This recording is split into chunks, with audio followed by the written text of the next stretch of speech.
Good afternoon, everyone. We are here today to announce Bill 8. Minister?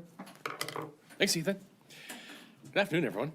Thanks for joining us today. I'm pleased to announce that I will be introducing the Alberta Firearms Act in the legislature later on today. Now, once passed, the Alberta Firearms Act will be the most comprehensive provincial firearms framework in the country and enable Alberta to create a regulatory framework to protect the provincial jurisdiction of the province and the rights of law-abiding firearms owners.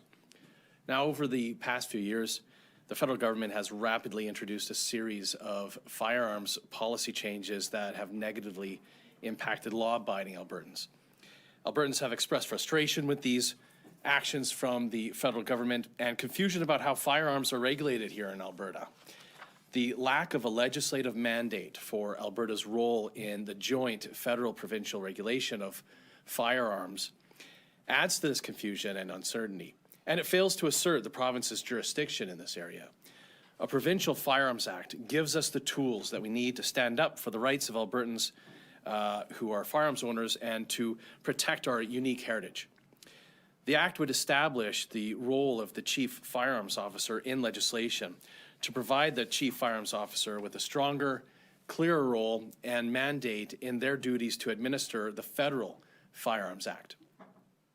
It would also empower our Chief Firearms Officer to advocate more strongly on behalf of Albertans to have the federal government reconsider policy changes that infringe on their rights. And it would increase the Alberta Chief Firearms Office's visibility and accountability to the public with the requirement to publish an annual report. This legislation is focused on defining and strengthening the role of the Chief Firearms Officer here in Alberta. And it would enable Alberta to leverage the areas of jurisdiction that we have through regulations that help to preserve public confidence in the integrity of the firearms control program. Now, specifically, Alberta could create regulations to respond to federal actions that negatively impact law-abiding firearms owners here in the province. For example, the seizure and confiscation of firearms.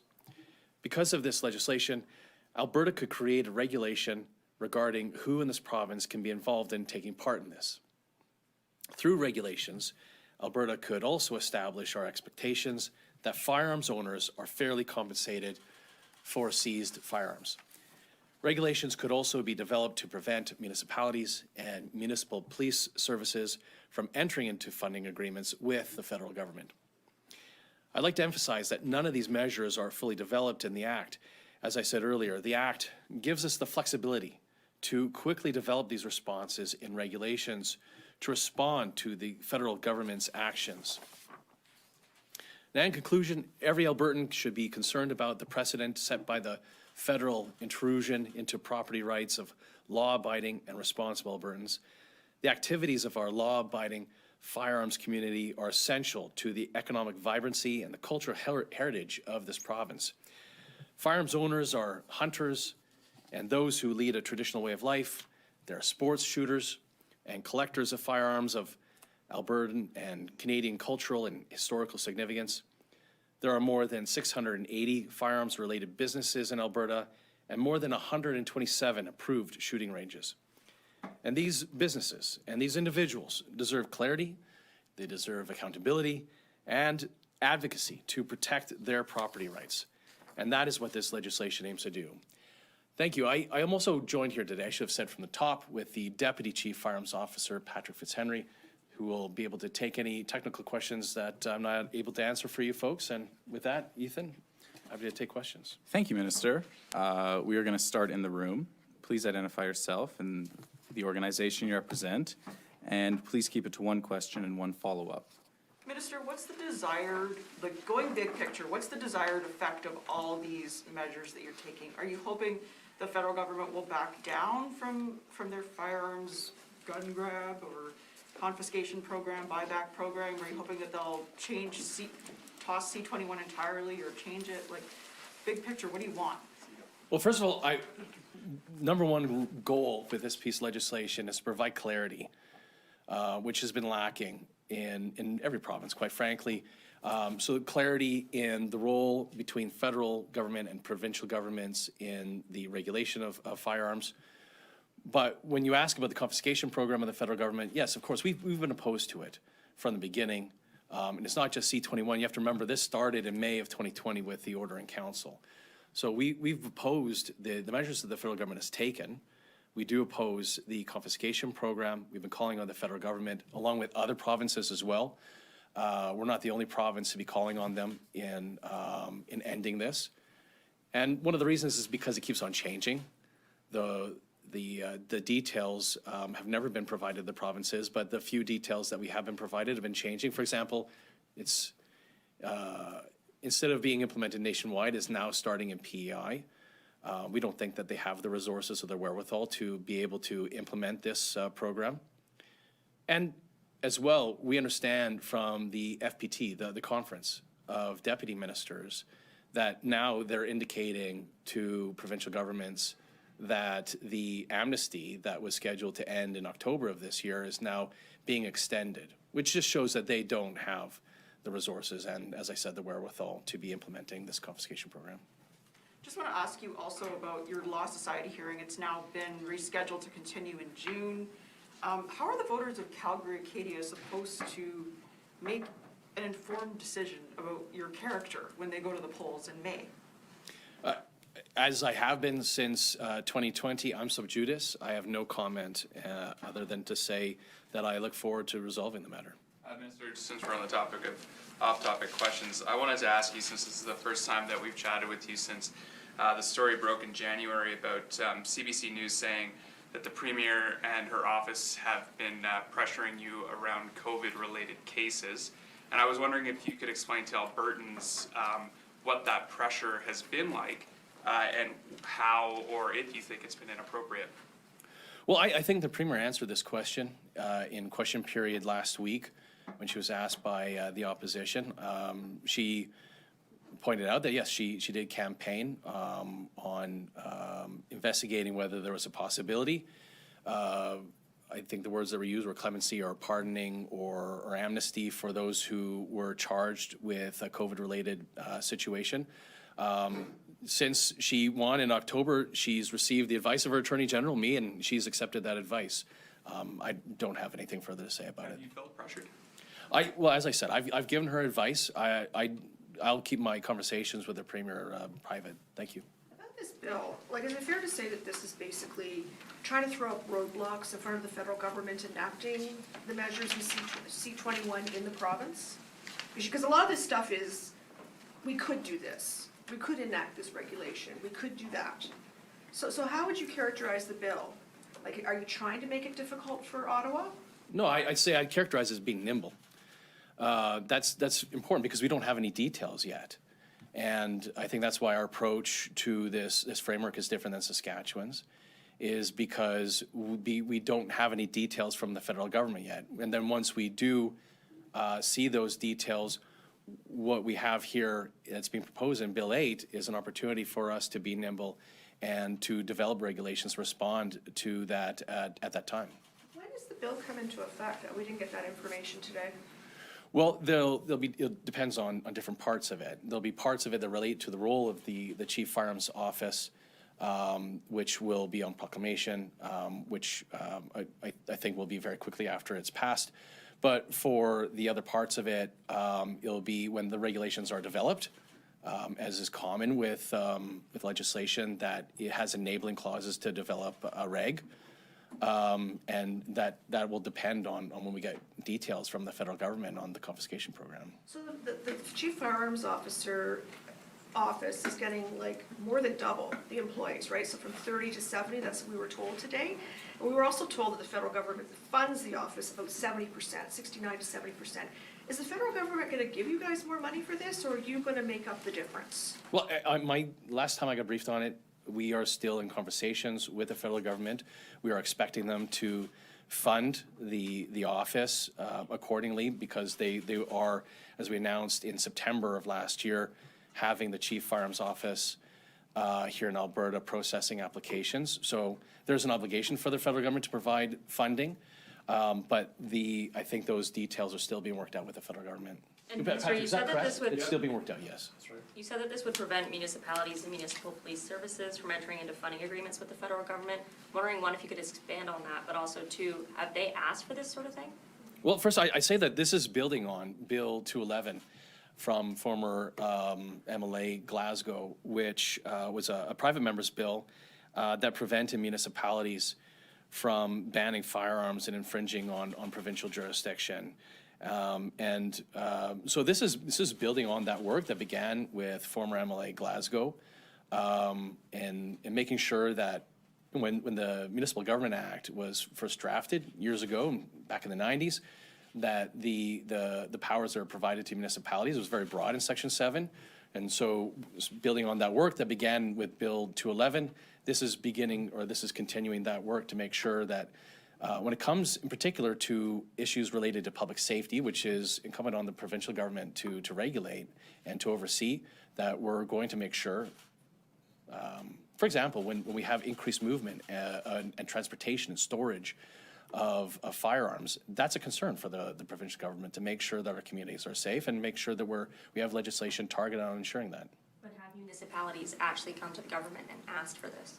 Municipalities, municipal services, but municipalities, I haven't spoken to municipalities particularly about this. And this government is always talking about overreach by the federal government. What about overreach from the provincial government into municipal governance? Well, as I said, the administration of justice is provincial jurisdiction. Ensuring public safety is provincial jurisdiction. When we have, as I said, increased movement and increased transportation, increased storage of firearms in our communities, that's something that is incumbent on the provincial government to be able to look at and be able to deal with to ensure that our communities are safe. But this would take over municipal jurisdiction, would it not? No, it would not. This is provincial jurisdiction, as I said, the administration of justice. But they couldn't enter into any federal agreements by themselves. Well, if and when there is a regulation that is developed, this allows the provincial government to develop a regulation to deal with a situation like that. But that would depend on the federal government providing us with details. And once we see those details, this would enable the provincial government to develop a regulation dealing with a situation like that. Funding, federal funding coming to that. I may not understand the question. Yeah, so you say you want to make sure municipalities don't get federal funding as it relates to firearms. What sorts of things? I'm not understanding. Is it that the transportation of firearms would be given to municipalities and you say you don't want that funded? What? I'm just very confused. Well, we're all confused, and that's why this point of Bill 8, to be able to provide clarity when it comes to the province's role in the regulation of firearms, and the role and the clarity of the role of the Chief Firearms Office for us here in Alberta. You're right, it is confusing because they've changed a lot of the details or the few details that have even been public when it comes to the confiscation program. Dates have changed, who's going to be involved in it have changed, people that they've solicited to be involved in the confiscation of firearms has changed. So we don't know those details, and it is confusing. We look forward to getting those details from the federal government. And when they do, then this at least has enabling clauses for the provincial government in the future to be able to develop regulations related to that. If you don't know what's in the bill, then or very limited, why don't you just wait till the bill is tabled? Like the bill in its entirety. Well, I don't think it'll be a bill. This is, there would be no new bill. You're talking about the federal government? Yeah. Why would there be a new bill? What you're talking about, I don't know the details, we don't know the details, we don't know a lot of the details. Well, then why is it so incumbent, or why is it such an urgent issue for you right now to have this bill? Your bill, Bill 8. I think, as I said off the top, this is really important for us to make sure that there's clarity when it comes to firearms regulation and the different roles that the feds and the provinces have, the role of the Chief Firearms Officer. We have, this has been going on since May of 2020. It's when the first order in council occurred. We also have Bill C-21. We have years of the federal government continuing to develop policy that is negatively impacting Albertans. And it's now 2023. We have the amnesty which was originally proposed to end in October of '23. We now understand that they're proposing to extend that amnesty, but I think as they are now unveiling and rolling out the confiscation program at PEI, we're now getting some of those details, and when we get more details, we'll have legislation that has enabling clauses to allow the provincial government to react as we get more details. Minister, you keep saying clarity, and you keep saying this bill brings clarity, so if you can give us an idea, like clarify your thinking behind these potential regulations, like in which type of situation do you see being able to use a regulation in a funding agreement with the municipality, or in which type of situation do you see the regulation being used to stop certain individuals or organizations from being able to confiscate firearms? Like, where do you see those things happening? Yeah, that's a good question, because I forget sometimes when I do these briefings before and letting the press know about legislation that's going to be tabled. I've seen it, and you guys haven't yet, so I get that. So the enabling clause for developing regulations has about 60 subclauses. So there's about 60 different enumerated ways they'll be specifying how the provincial government may be able to develop regs. So it is specific, and I look forward to being able to debate those subclauses and the rest of the legislation in the legislature. Thank you, everyone. We're going to go to the phone lines now. Operator, please put through the first caller. Alex McQuaig, Western producer. Thanks for taking my call. I guess my first question is, how is limiting those responsible for public safety, such as municipalities and police services, how is limiting their funding enhance or better or do anything but make it worse for these public safety bodies to continue to do their work? Well, I'd say that provinces play an important role by administering the Federal Firearms Act, which gives provinces the authority to on issues such as licensing, transfers, and transportation of firearms. And provinces also have their jurisdiction over firearms from a property and civil rights perspective. So as well as the Constitution delegating to the provinces the administration of justice as a provincial jurisdiction, it's incumbent on the provinces then to be able to work in ensuring public safety by, as I said in previous questions, if there is a seizure program, if there is a confiscation program, there would be thousands of firearms with increased movement throughout the province, increased storage, increased transportation, and it's incumbent on the province to ensure that it is done safely by having potentially regulations that would have licensing, but also be prescribing who is and isn't going to be included and involved in a seizure program like that. Do you have a follow-up? Yeah, but how is defunding police in this manner, or potentially defunding police in this manner, how is that going to improve the overall safety of Alberta? Well, there is no defunding of police. The provinces and the municipalities will continue to fund the municipal police services, all 7 of them, the same way that they have in the past.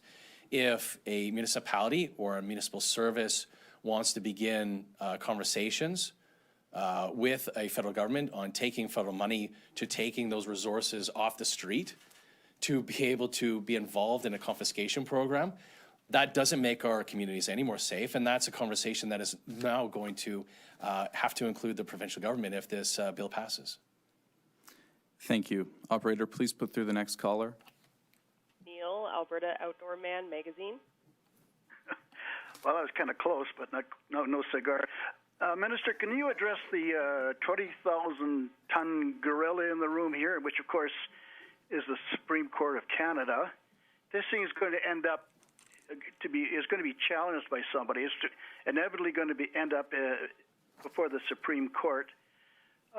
We have a very unenviable track record before the court. Many Albertans think the court is deliberately rigged against us, and we can continue to use an Alberta expression, getting our asses handed to us. How are you going to make sure that this is actually going to be operational, or is this just another one of those angry letters that the Premier talked about during her leadership campaign? I'm not going to agree with a lot of the preface to your question, but I think that our government over the last 3.5 years has had a lot of success in defending itself in the courts, in some of the new ways that we've been amending legislation or had new regulations that have been implemented through order in council, and with a focus on improving the lives of Albertans for the last 3.5 years. And that's going to continue to be the case for us. We believe that this is constitutionally viable, what we are including in Bill 8, and I look forward to debating the bill in the legislature. Thank you. Do you have a follow-up? Follow-up? Do I get a follow-up? Yep. I see no mention of First Nations or Métis here in any of your documentation. How are they going to be included, or are they not included in these protections? Well, good question. Yes, of course, we want to be able to work with our Indigenous communities here in the province when it comes to firearms. We have not specifically engaged with Indigenous communities before introducing the legislation, but the Chief Firearms Office does conduct ongoing engagement with the firearms community, and that includes Indigenous firearms owners. And the government may engage with Indigenous communities as part of the regulation development. As I said, this is much as this is enabling clauses to allow a future government to develop a regulation down the road. And I would say that this legislation, the point of it is intended at strengthening our ability to advocate on behalf of lawful firearms owners, and some of whom are Indigenous and may use firearms for subsistence hunting. And our stance from the beginning, in particular with the amendments that were proposed to C21, is that those amendments were targeting Indigenous communities that required those types of firearms for subsistence hunting. And that was a concern from us from the beginning. And it continues to be our concern. So we look forward to continuing to engage with Indigenous communities here in Alberta on this issue. All right, we're going to return to the room. Go ahead. On the forensic and ballistic testing of all confiscated firearms, I guess I'm wondering whether that's something that's already done, and whether you have concerns that whoever is confiscating these firearms has been sloppy and it gets leaked out of evidence and onto the street to commit crimes. Like, what's the purpose behind this? Oh, well, if you have a massive confiscation program of thousands of firearms throughout the province, it could potentially be a great way for someone to get rid of a firearm that was used in a crime. So I think it's important for us to ensure that if there are going to be firearms that are confiscated, that we have that information that could be provided to police down the road, and making sure that our communities are safe by having that type of targeted initiative. I don't know, Patrick, do you want to say anything else about that, or does that cover? I think it's important, yeah. Thanks, Minister. I think it's important to point out, yes, that's a part of it, and some of what we're doing with the expansion of the ACFO is a dedicated Special Investigations and Integrated Operations Unit that will work closely with law enforcement, and everything that we can do to ensure public safety, and sometimes ballistic testing will be required as part of that. So, yeah, it makes perfect sense for us. If somebody committed a crime with a gun, they probably aren't going to voluntarily give it back as part of a gun buyback program then? Well, they certainly would give it back, perhaps if there was no ballistic or forensic testing. It would be an ideal opportunity. I'm not a criminal mastermind myself, but I could see that it would be an opportunity that wouldn't be ignored by people of that nature. Patrick, do you have any sense of how many guns are out there still that would be considered illegal but have not yet been traded in? So I think it's a Patrick question.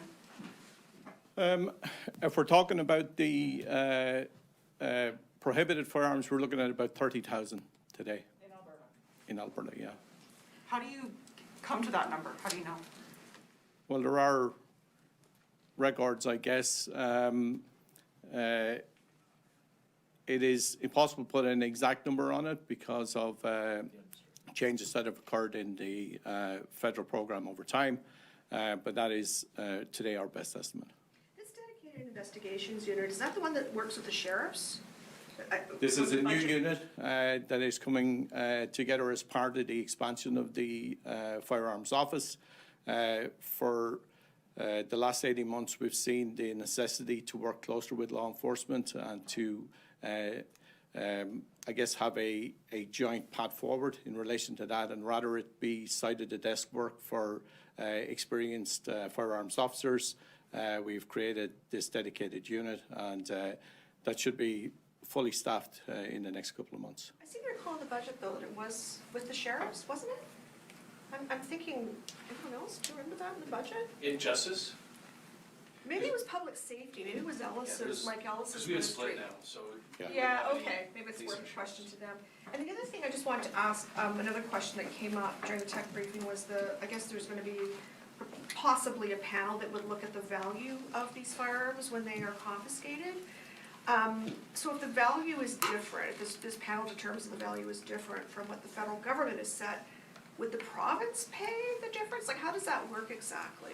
Well, we'll be calling on the federal government to be paying what we determine to be the fair market value of that firearm.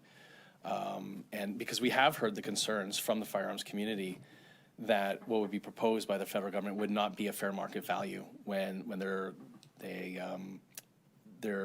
firearm is turned in to the confiscation program.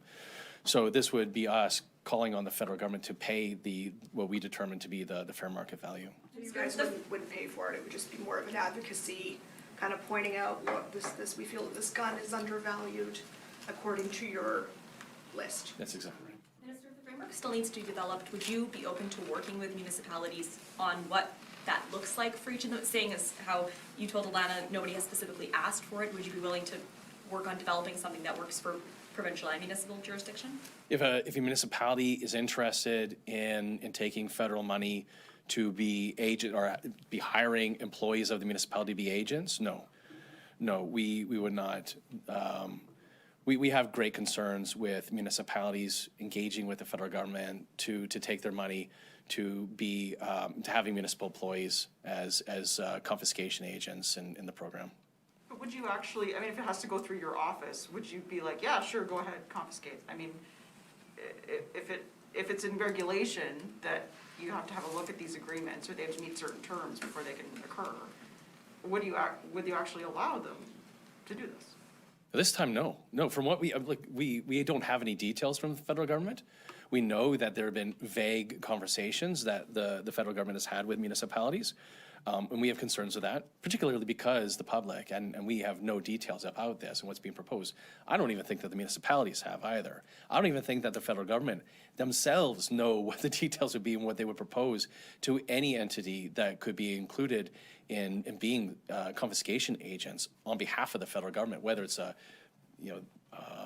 police or whether it's a private contractor or whether it's a municipality. I don't think they even know. Because, as I said, they've never really had the resources or an understanding or the wherewithal to be able to implement any of what's been proposed. Okay, thank you, everyone. Minister, we have to get to the House. Okay. Seizure agents. What's that? Who should be seizure agents? Well, as I said, we've opposed the confiscation program from the beginning. So that's one of our concerns, is that this confiscation program is not going to be enhancing public safety. What we need to be doing is having targeted initiatives that actually do improve safety in our communities. The federal government for years has actually taken measures that don't improve public safety when it comes to gun crime. They're reducing the mandatory minimum penalties for people who are accused and convicted of weapons trafficking. If they're going to pretend that any of this is important to them, they should be targeting and working with the provinces in targeting, improving safety in our communities and reducing gun crime. And this confiscation program doesn't do that. That's why we've been opposed to the beginning. So thank you. Thank you, everyone. Sorry, one more. If you don't actually want seizure agents? We disagree with the confiscation program. So we don't think that there should be anyone involved in being engaged as a seizure agent for the confiscation program. How is this not a roadblock then? How is this bill not? Thank you, gonna have everyone. roadblocks? Minister, we have to go. Thank you.